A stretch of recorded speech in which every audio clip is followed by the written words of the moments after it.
Hello everyone and welcome to today's video. Today I have a hypothetical 2028 election prediction scenario for you, and I think one that's going to be a very interesting exercise to go over. So I was looking at the recent polling data for President Trump, and President Trump currently sits at negative 6.2% in the Real Clear Politics polling average. And I was looking at what his numbers were heading into Election Day, and what ended up happening was it wasn't too far off, where it was 44.9% for Trump, 51.9% on disapproval against Trump, very similar to what it is now. So I thought it'd be fun to do a hypothetical 2028 election prediction based around these numbers. Now, Vice President J.D. Vance, being the Republican candidate in this scenario, and his own Real Clear Politics polling average is down by about that same spread of 6.7%. So roughly, it would be around those same numbers. And for today's video, for the Democrats, I'm using Gavin Newsom, the governor of California, who has been surging in recent days in the polling averages. Now he is now essentially tied with Pete Buttigieg for second place in the Democratic Party primary polling after two polls had Newsom surging very strongly there. So I thought it'd be fun to go through the 2028 map and assign the states based on how this election would go and how I projected to go based on the current polling data of the president and the vice president, with Newsom being the Democratic nominee. Now, first things first, there are a good number of states that we already know how they are going to vote in 2028. So Gavin Newsom, we know with almost 100% certainty, are going to win all of these states by more than 15% of the vote.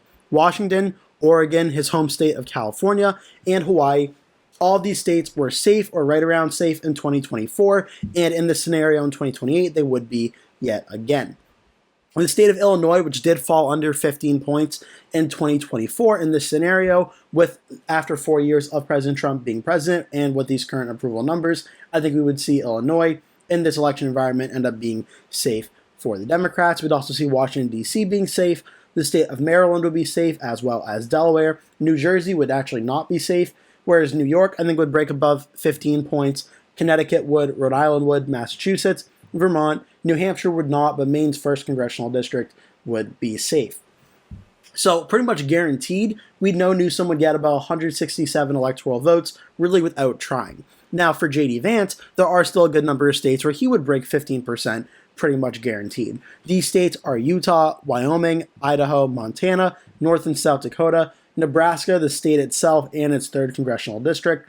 Kansas, until proven otherwise, would probably break 15%.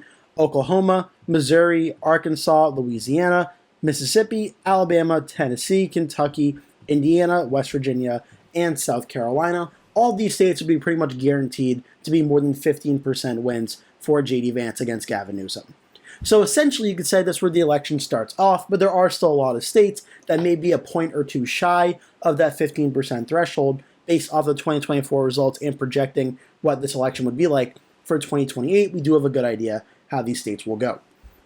Firstly, for the states for Gavin Newsom is the state of Colorado and its 10 electoral votes. This would be the first likely Democratic state, probably around a 13.5 to 14 point margin of victory after voted for Kamala Harris by about 11 points. I think we'd see Newsom win this one by a little bit shy of 15, but that would certainly be a likely Democratic win. I think the state of Maine would also be probably the next sure bet on the likely Democratic side after it voted for about 7 points for Kamala Harris in 2024.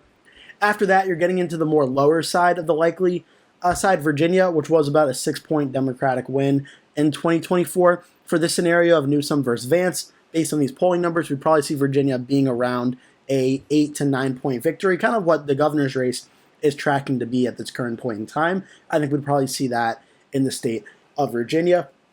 New Jersey is going to be interesting because how that governor's race goes could provide some indication how this one could go, but also as New Jersey was relatively similar to Virginia in terms of the electoral vote count, New Jersey in this scenario would probably be a likely Democratic win as well. Now, the state of New Mexico voted for Kamala Harris, I believe, only by 6 points. Again, very similar to New Jersey and Virginia in terms of that. I think in this scenario would also be in the likely Democratic category, again, forecasting for 2028 in this scenario. This puts Newsom up to 211. Now we're going to have a few states that I'm going to put as likely Democratic for Newsom that were actually under 5 points. So they were lean Democratic in 2024, but in this scenario, I would have them into the likely Democratic category. The first would be the 2nd congressional district in the state of Nebraska. Unless this is redrawn, in the coming months or so, it voted for Kamala Harris by 4.7%. I think in this scenario, Newsom would probably win this by more than 5 points. The state of Minnesota, the home state of Vice President nominee Tim Walz for Kamala Harris, was about a 4-point win or so, about 4.2%. But again, forecasting the scenario in 2028, I think it would go in the likely Democratic category. The last state that could potentially jump into the Democratic side and the likely Democratic side would be the state of New Hampshire. It voted for Kamala Harris over Donald Trump by 2.8%. After 2020, where it voted for Joe Biden by 7.4%, but in 2016, it only voted for Hillary Clinton by 0.37%. So at the presidential level, the margins of victory in New Hampshire are very unpredictable and are going to be very interesting to watch. In this scenario, I think it's possible New Hampshire goes like 5.3% for Newsom against Vance, which would just be enough to put it in the likely Democratic category, but that's another important one to watch for. So with all the likely states for Newsom right now, I have Newsom getting 226 electoral votes. Now, the electoral votes I would say that are likely for J.D. Vance. The first one would be Nebraska's 1st District, which did vote pretty reliably red in 2024. Maine's 2nd District, which voted about 9 points for President Trump. I think Vance would still win it by more than 5 points. The state of Alaska and its 3 electoral votes was about a 13-point win for Trump in 2024. I think we'd see Vance do that there. The states, big Republican states of Texas and Florida, both were double-digit wins in 2024. I think in this scenario, Vance would still likely win them, probably by around double digits. That gets Vance up to 196. Newsom is at 226. Now, 2 more states I would say are in the likely Republican column. These are the states of Ohio and Iowa. Now, both of which have 2 Senate races up in 2026. That'll be very important to watch and see if those states trend a certain way. But for now, I think they would still remain in the likely Republican column of 5 to 15%. Then you get into the main battleground states. These are the states that decided the 2024 election and will decide the 2028 election once again. Now, in this scenario where Vance is running against Newsom after 4 years of the Trump presidency based on the current approval ratings, it would be a very close competitive election, but one that I think Newsom would actually have a very slight advantage in, as in this time there won't be 4 years of Democratic fatigue of running the government. It'll be 4 years of Republican voting fatigue running the government. So in this one, I think Newsom actually starts out with a slight advantage. Now, neighboring Nevada would be very interesting because it borders with the state of California, obviously, and it voted for Donald Trump by 3.1%. Now, you can make the argument, since Newsom is the governor of California, maybe he had a better chance at winning Nevada, or you could also make the inverse argument that maybe people from Nevada that maybe left California would more be inclined to vote against Newsom. So that can go both ways there. I think it would be a very close race where Vance ultimately wins the state by under 1% of the vote in a very tight matchup. So I do have Nevada going for Vance in this scenario. Now, the state of Arizona, which ended up being about a 5.5% win for Trump versus Harris, in this more election environment, I think it's going to fall under 5%, but I do think Trump's gains in Maricopa County a little bit stay with J.D. Vance, probably around a 1-point win or so in Maricopa County. J.D. should still probably hold on to the state of Arizona. Now, this is where things get interesting because Georgia was a very close state in 2024. This is one that the Democrats are certainly looking at for 2028 as a potential flip. Trump only won the state by 2.2%. This could certainly be a state the Democrats flip in 28. I do think J.D. Vance holds on to it right now, though, in this scenario. As again, I don't think the polling data of Trump and Vance right now is so unpopular that they cannot win this election. But I do think Georgia ends up narrowly staying red. Now, North Carolina was about a 3-point win. It's going to be very interesting to watch that Senate race in 26 as well. But after voting for Trump by about 3 points, I think Vance would still probably win it by at least around 1.2% or so, making it lean Republican. So far, Vance would win Nevada, Arizona, Georgia, and North Carolina. Nevada and Georgia would be very, very close, but I think Vance would hold on to all of those. So you may be thinking, well, okay, well, this scenario, it looks like Vance is going to become the next president of the United States in this scenario.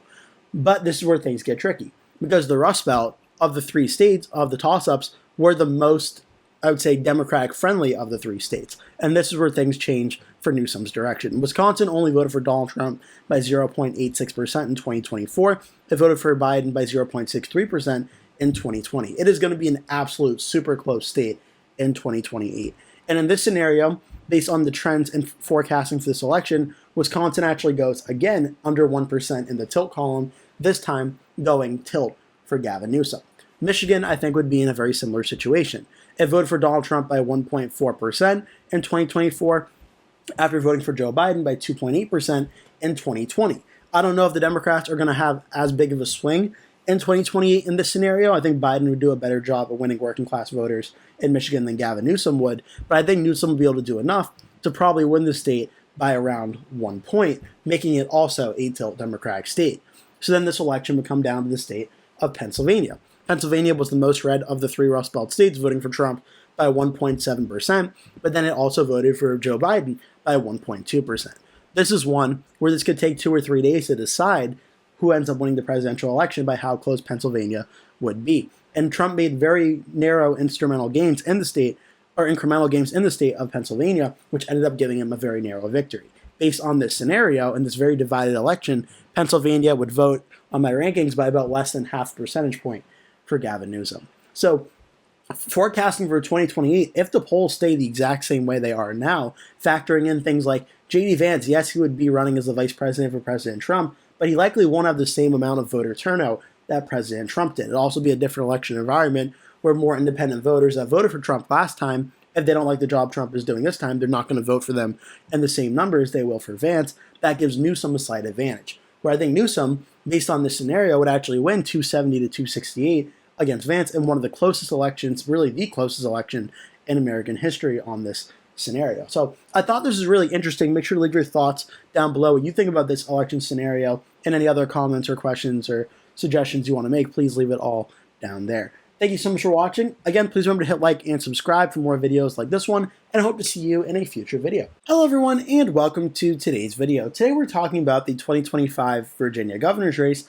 and a new poll that came out from Coefficient, which is a Republican-aligned pollster, which shows a very interesting result in this governor's race.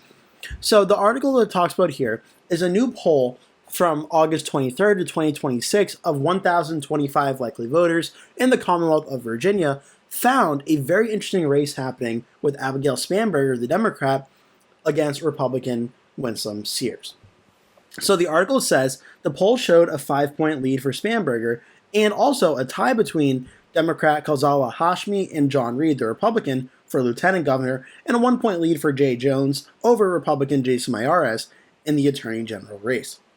Now, for comparison, and I'll be doing this more in the video as well, a recent poll from Roanoke College showed Spanberger with a 7-point lead, Hashmi with a 3-point lead, and Jones also with a 3-point lead.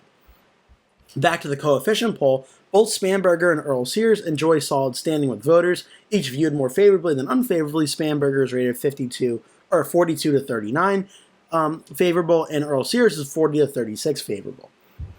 The poll also goes over some key issues as well. But I thought this was very interesting because this poll, which has about a 5-point lead for Spanberger over Sears, has a few things going on here.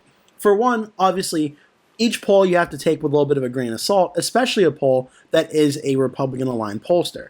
So at 48 to 43, you would suggest, okay, it's a Republican poll. This usually means the Democrats doing better than the poll would suggest. But in this, Abigail Spanberger still has 48%, and 7% of the votes still left undecided. When you look at Roanoke College, which just last week did a poll which showed Spanberger leading by about 7 points, that's a little bit more Democratic, I would say a bigger Democratic result for Spanberger, but also is not really too far off from the sentiment. In that one, there's still 14% of undecided votes, though, as Winsome Sears is only getting about 39%.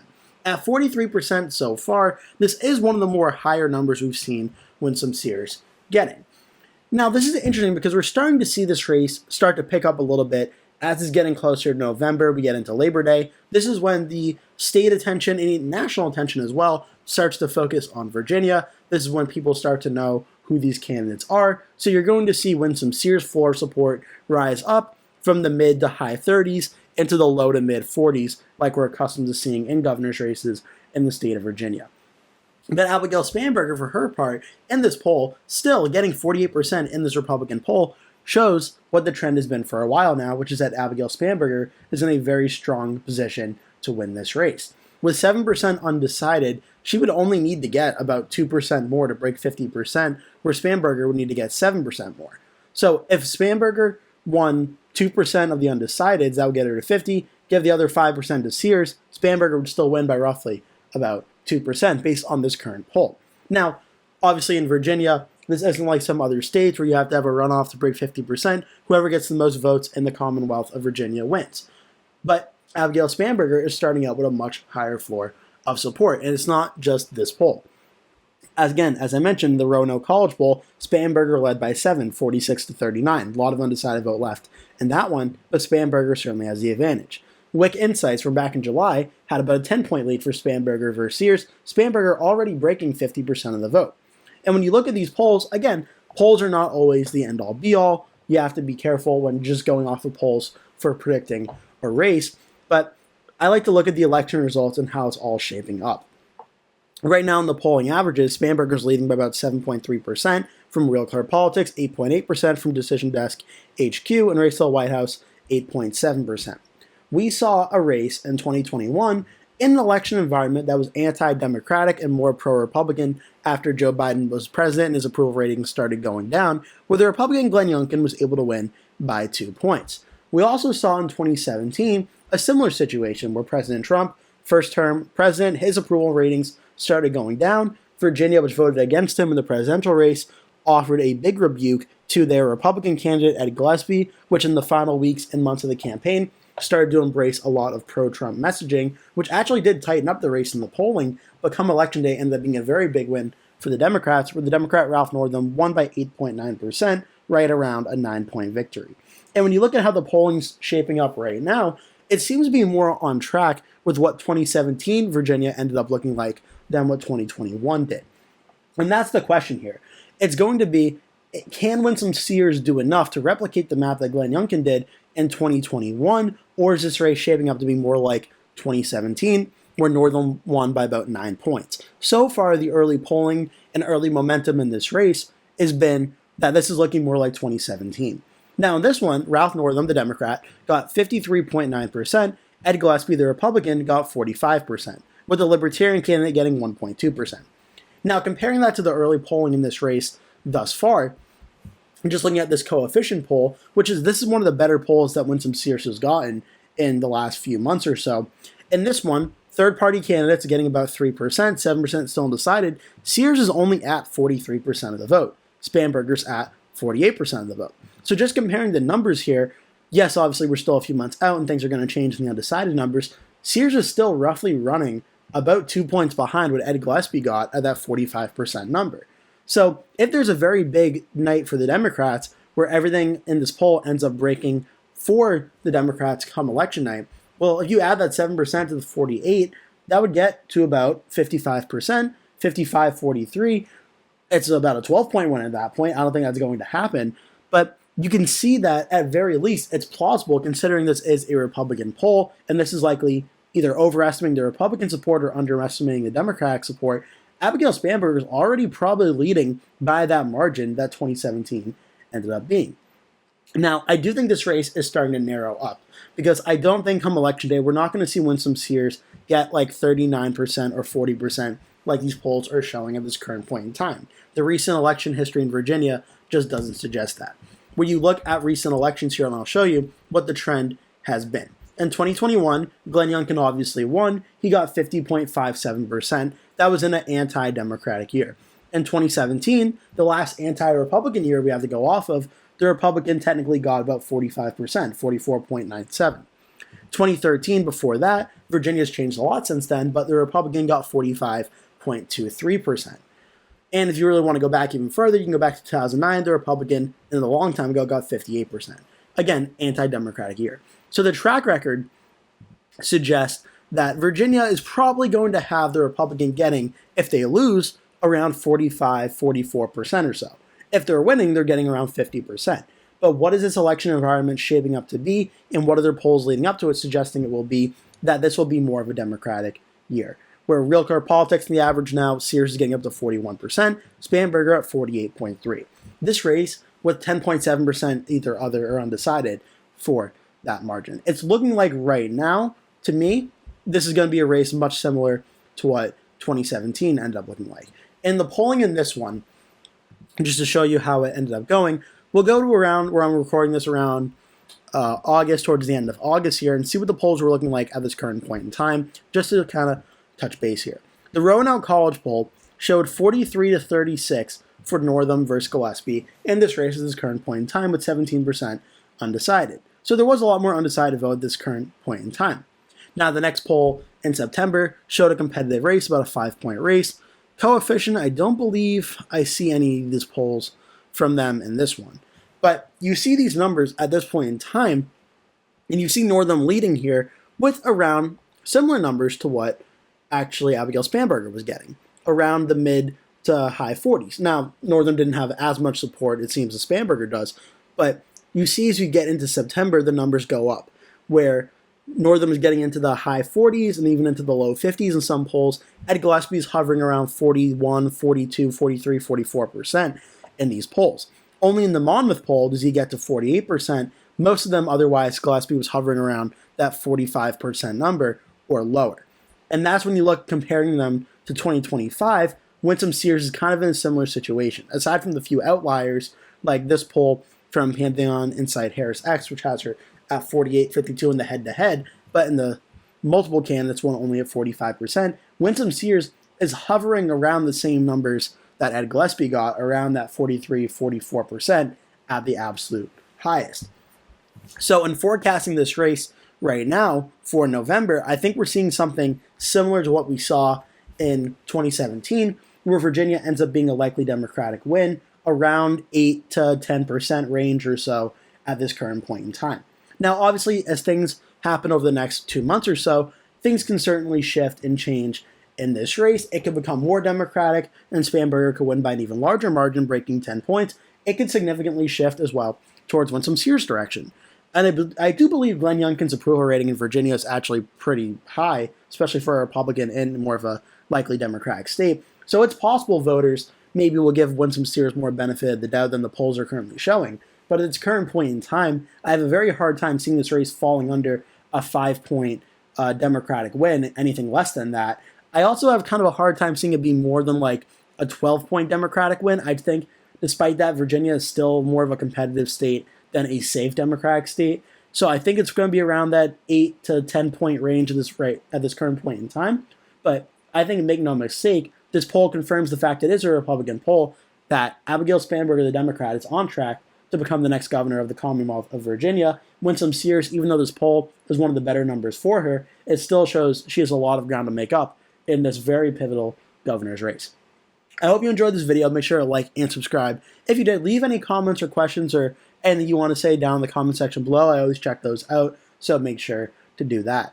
I hope you enjoyed this video. Again, make sure to like and subscribe if you did, so you get posted when I make new videos like this one going forward. Thank you so much for watching. I hope to see you in a future video. Hello everyone, and welcome to today's video. Today we're talking about Democratic Senator Ruben Gallego of the state of Arizona, saying that he's leaning against running for president in 2028. Now, I have some of my own thoughts about this, and something that I think could happen for 2028 that'd be a very smart move for the Democrats. But first, I'm going to go through this article that reported it from KJZZ Phoenix 91.5, a local station there, and then I'm going to go into my own personal thoughts about this news. So the article said that Ruben Gallego has recently traveled to key states, sparking rumors she's considering a run for president. But the Arizona Democrat, during a campaign swing through New Hampshire last week, said he's leaning against running in 2028. At this point, I don't think so, Gallego said during an interview with WMUR, the local news station in New Hampshire, in the city of Manchester. He said, I have 3 little kids, I have the work I'm doing, I also love being able to spend time with my kids, he said. But I do have a message that I want the Democrats to listen to. So far this year, Gallego has campaigned in the battleground state of Pennsylvania, as well as Iowa, the home of caucuses that are traditionally the first major contest of the presidential primary season. And New Hampshire is the first state in the nation to hold a presidential primary every 4 years. Gallego, as he did earlier this year, didn't officially rule out a run for higher office, but traveling across the country, he said, is an opportunity to connect with to working-class voters and set an example for Democrats ahead of the 2026 midterm elections and next presidential race in 2028. Gallego cites his U.S. Senate victory in Arizona, a state that voted overwhelmingly for President Trump a year ago, as evidence he has a winning message. We can start moving our country back in the right direction, but we have to kind of get out of our comfort zones, and I'm trying to help us get to that point, he told WMUR. And this article, again, is written by Ben Gillis or Giles is a senior editor of KJZZ. So make sure to go check that out and give all the credit and such to him. So this is interesting because Ruben Gallego, right now for 2028, he makes a statement. And when you see the early polling leaders for 2028, it's pretty clear that with respect to Senator Gallego, he's nowhere near the top of the Democratic field. And this is one of the things you talk about candidates in the general election of the presidential race. Candidates that have really no chance at winning a Democratic or Republican primary, but would be very strong in a general election, are kind of candidates like Gallego, where you go to the Race to the White House website right now, and you look at the Democratic polling averages, you're not going to find his name very high up there, or even on here in a lot of cases. But if he were to be able to get to a general election, Gallego would have a unique ability to expand the electoral map. His Senate race, which he won in 2024 against Republican Kari Lake. Now, Kari Lake obviously has her own, I would say, problems as the Republican candidate. After everything that surrounded her in the 2022 governor's race and 2024 Senate race, Gallego was able to win by 2.4% in the state of Arizona, on the same ballot of President Trump winning the state by 5.5%. So even though Arizona had a massive swing towards President Trump and the Republicans from 2020 to 2024, don't forget Joe Biden narrowly won the state by 0.3% in 2020. President Trump was able to win it by 5.5%. On the same ballot, Gallego was able to win by 2.4%. Now, could some of this be attributed to Kari Lake being a poor Republican candidate, more so than Gallego being a stronger Democratic candidate? You could make that argument for sure, but I think part of what Gallego says about him being a strong Democratic candidate really is probably true and needs to be taken into account here. So when you look at 2028 and you look at the electoral map right now, if it was Gallego versus J.D. Vance, I would say it starts out with Gallego getting around 222 electoral votes, Vance with about 219. And then you're looking at the battleground states, including the state of Arizona, which I think you would have to throw in here. If Gallego were able to win the states that Kamala Harris won, that would just be adding the state of New Hampshire to his column. But then he could also be able to win the state neighboring of Nevada. And if he could also win his home state of Arizona, that gets him up to 243. He's in a pretty strong situation here where he may be able to win this election, even without having to worry so much about the Rust Belt. If he wins the state of Georgia, that gets him to 259. He's on the precipice of winning. He could win it if he wins North Carolina, getting the presidency without even winning any of the Rust Belt states. Now, North Carolina is tougher to win than the 3 Rust Belt states are for a Democrat, but I'm just making a point here. There's a scenario where the Democrats could win with Gallego if you were able to do that. Now, of course, he can win one of the 3 Rust Belt states, like Pennsylvania would get him over 270. If he couldn't do that, he could also win Michigan. That would get him over 270. And if he wins Wisconsin, he would get to 269. He really, at that point, couldn't lose. He would essentially tie. He would need to pick up one other state to do that. But Gallego in the general election would be very interesting. And what he's saying about appealing to voters, independent voters, even some Republican voters, is an interesting message that could play very well in a general election, especially in an election that would be in a post-President Trump election world, where it'd be Gallego versus Vance. It would be very interesting to see a Democrat trying to take that approach in the general election. Now, what Gallego says, though, in the article about him likely not being a presidential candidate is interesting because he could be a presidential candidate, but for this to happen, he needs to win the Democratic primary. And the odds right now of him doing that are certainly stacked against him.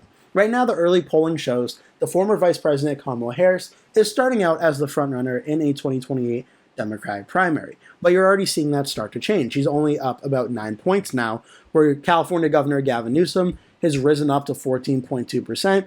Pete Buttigieg only barely ahead of him at 14.3%. Newsom right now certainly is the hot name that's surging in the recent polls.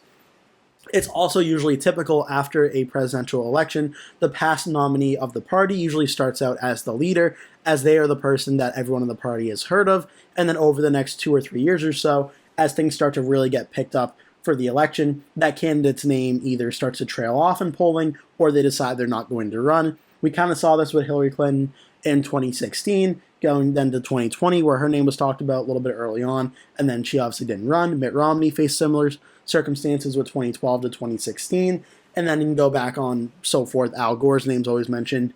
This goes on for a while. So I think Kamala Harris is the current point in time. She could run again for president in 2028 and become the nominee and totally prove me wrong, but I think it's more likely than not we see her name slowly start to fade away over the next 2 years, and we see someone new emerge like Gavin Newsom or Pete Buttigieg or Alexandria Ocasio-Cortez or someone like that. But point being, Ruben Gallego, if he does decide to run, will likely not start off with a very high number of support.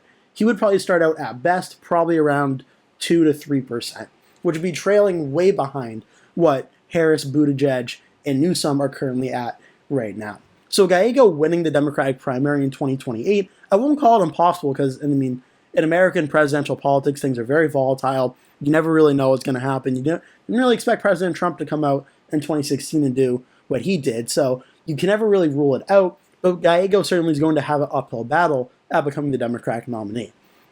Now, this is what I mentioned at the start of the video. Something very interesting I think the Democrats could do is I think Ruben Gallego would be one of the better Democratic choices to be a running mate, to be vice president of the United States. Because you could have someone like Pete Buttigieg or Gavin Newsom or even Kamala Harris be the Democratic nominee, and that's good, but they're going to need someone that's also going to be able to appeal to a lot more independent voters. And Ruben Gallego, who's touting that message about going to these early states and talking about a message for the Democratic Party and moving forward, could be the right person to do that. We saw in 2024 Kamala Harris not be able to win Nevada or Arizona or Georgia, North Carolina, Pennsylvania, Michigan, and Wisconsin.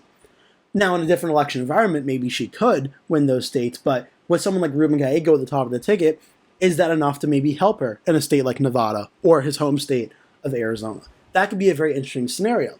Gavin Newsom, also from the state of California, that could be a similar situation as well. With Gallego on the ticket with Newsom, would they be able to carry Nevada and Arizona together? It's a possibility. I'm really interested to hear what you think in the comment section below. Do you think Gallego would be a strong candidate to be vice president as a running mate in that scenario?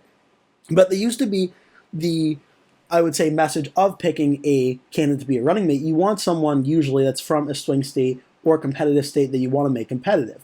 Now, in 2024, we had Tim Walz from Minnesota for Kamala Harris and J.D. Vance from Ohio. Minnesota, it's a little bit competitive at times, but there was really no doubt that Kamala Harris was going to win that state. Ohio used to be a very competitive swing state, but now there's really no doubt that President Trump and the Republicans are going to win that state. So this election didn't really do that.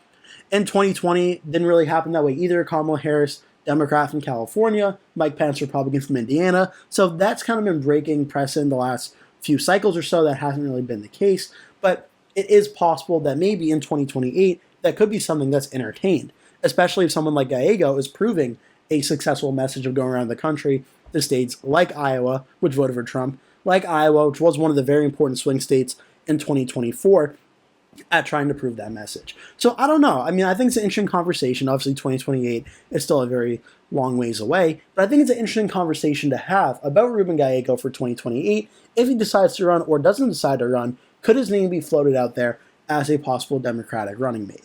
Make sure to leave all your thoughts down below in the comment section. I would check those out, so make sure to do that. Thank you so much for watching. Please remember to hit like and subscribe so you always get notified when I post future videos like this one going forward. Thank you so much for watching, and I hope to see you in a future video.